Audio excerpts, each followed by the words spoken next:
सुप्रभात बच्चों। आज हम पढ़ेंगे पाठ क्रमांक 4 ईद की सौगात, पृष्ठ संख्या 29। लिखिए कक्षा कार्य, लिखिए तारीख और दिन। ईद पता है सबको? हाँ, ईद मुस्लिम बांधव मनाते हैं। 1 महीना रोज़ा रखने के बाद ईद आती है। ईद में सेवइयाँ बनती है, नए कपड़े पहनते हैं, नमाज पढ़ते हैं और अल्लाह से शुक्रिया अदा करते हैं कि 1 महीना रोज़ा रखने की हमें शक्ति दी है। एक दूसरे को उपहार भी देते हैं और भाईचारा बनाए रखते हैं। चलो हम पढ़ते हैं ईद की सौगात। त्यौहार हमारे जीवन में नव स्फूर्ति एवं उत्साह का संचार करते हैं। सब मिलजुल कर खुशियाँ मनाते हैं, है ना। त्यौहार जब भी मनाते हैं, सब जन मिलकर खुशियाँ मनाते हैं। प्रत्येक पर्व जीवन का एक संदेश भी देता है। आइए पाठ पढ़कर जाने कि रहमान ने ईद कैसे मनाई। प्रत्येक गली मोहल्ले में उत्सव की धारा बह रही थी। हर मोहल्ले में जितने भी उनके आसपास में गली मोहल्ले थे, सभी में उत्सव की धारा बह रही थी। बाजार की रौनक देखते ही बनती थी। बाजार में भी रौनक थी। सभी दुकानों पर भीड़ उमड़ी थी। बाजार में जितनी भी दुकान थे, सभी दुकान पर भीड़ थी। चारों ओर चहल पहल थी। कोई दर्जी के यहाँ नए कपड़े सिलवा कर ले जा रहा था। यानी बाजार में सब जहाँ देखो वहाँ चहल पहल थी। कोई कपड़े सिलवा के ले जा रहे थे, तो कोई टोपी खरीद रहा था, कोई सेवइयों के लिए मेवा लेने आया था, तो कोई दूध लेने दौड़ा जा रहा था। रमज़ान का पूरा महीना बीतने के बाद ईद का मुबारक दिन जो आया था, क्या था? ईद का दिन था और सब जन कुछ न कुछ सामान लेने बाजार आए थे। जिधर उधर लोग ही लोग दिख रहे थे, चहल पहल दिख रही थी।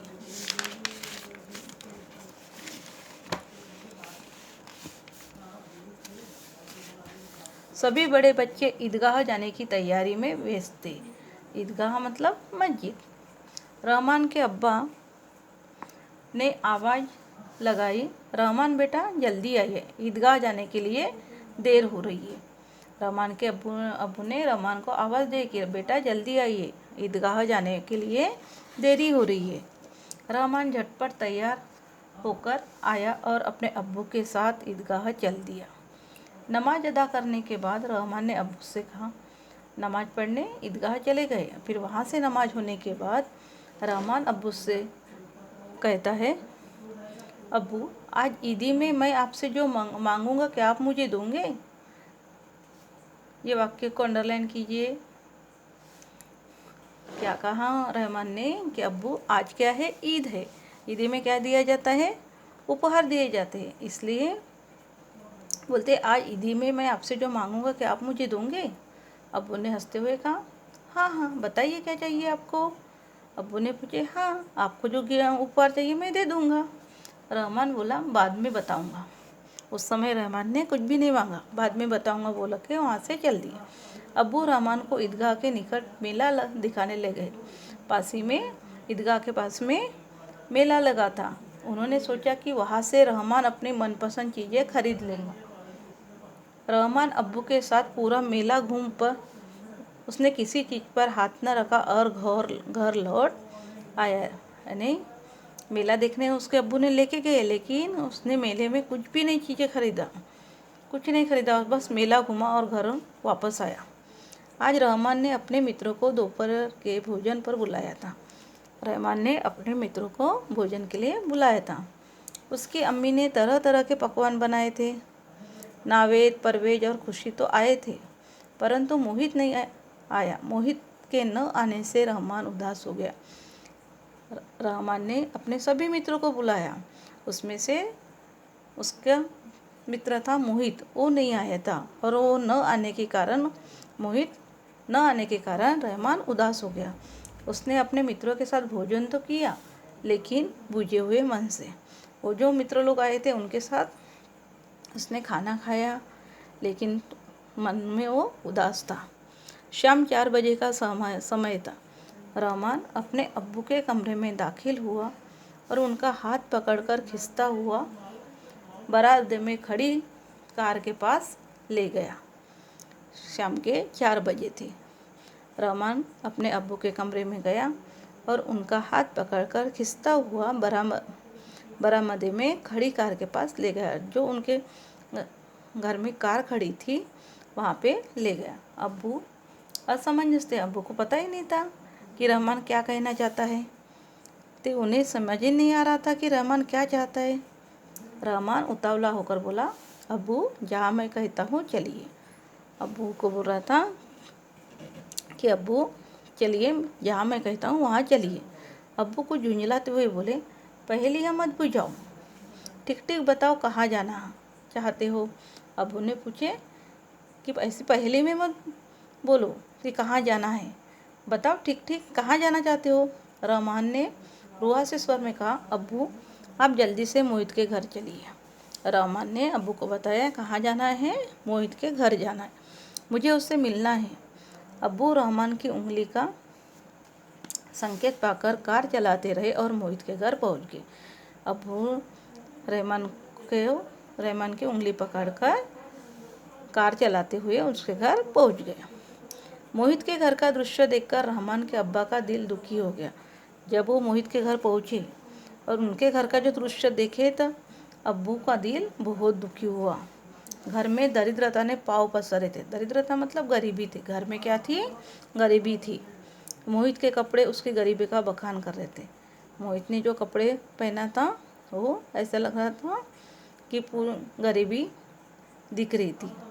उसकी शारीरिक दुर्बलता कह रही थी कि उसे भरपेट भोजन नहीं मिलता, अच्छे से उसको कपड़े नहीं पहना था, अच्छे से खाना नहीं मिलता था, इसलिए उसका ये जो शरीर था वो दुर्बल दिख रहा था।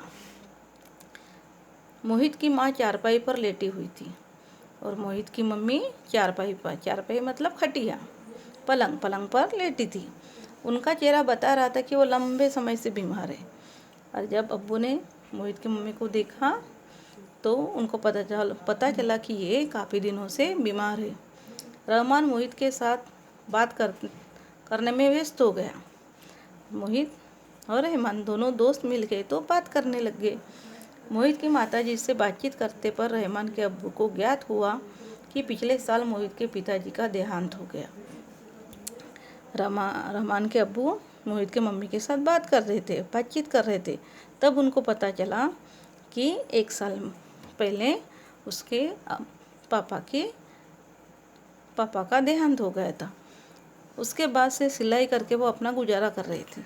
उसकी मम्मी सिलाई करती थी, कपड़े सिलती थी और उनका घर का खर्चा चलता था। 1 महीने से तबीयत खराब होने के कारण वह भी संभव नहीं हो पा रहा था। अभी तक वो घर का गुजारा कर रही थी, लेकिन उनकी तबीयत खराब होने के कारण अभी घर का खर्चा नहीं उसको संभाल रहा था। सब जमा पूंजी खर्च होने के कारण वो मोहित की फीस भी नहीं भर पाई। स्कूल की जो फीस थी तो उसकी तबीयत खराब होने के कारण सब खर्चा उनकी तबीयत में लग गया, इसलिए मोहित की फीस वो नहीं भर पाई।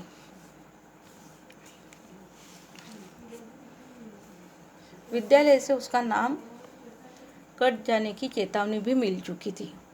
रहमान के अब्बू यह सुनकर व्यथित हो गए। तभी रहमान उनके निकट आकर बोला, यानी रहमान को पता था कि मोहित ने फीस नहीं भरी थी, इसलिए उसका नाम कट सकता था स्कूल से, इसलिए वो अब्बू को मोहित के घर ले आए। अब मुझे मेरी ईदी चाहिए।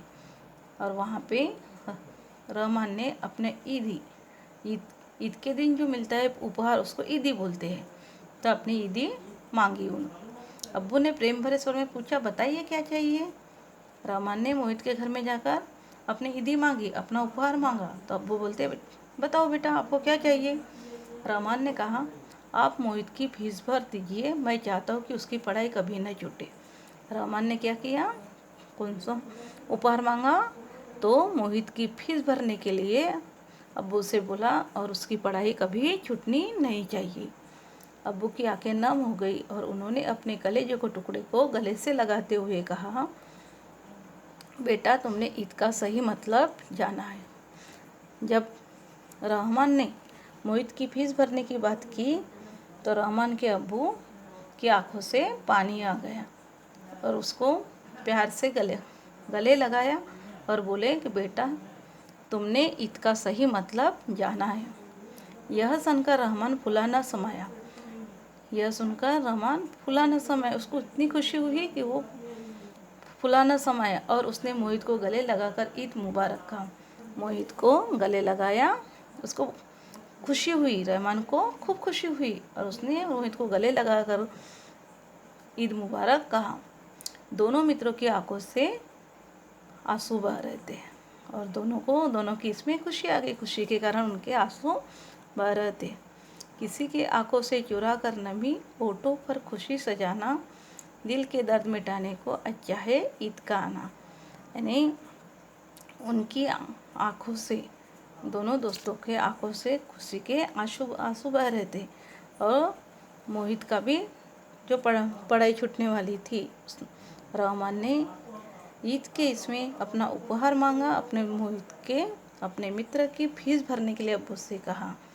यह हो गया उसका उपहार, ईद का उपहार मिल गया, ईद की सौगात। समझा बच्चों? अच्छा, धन्यवाद, फिर मिलेंगे।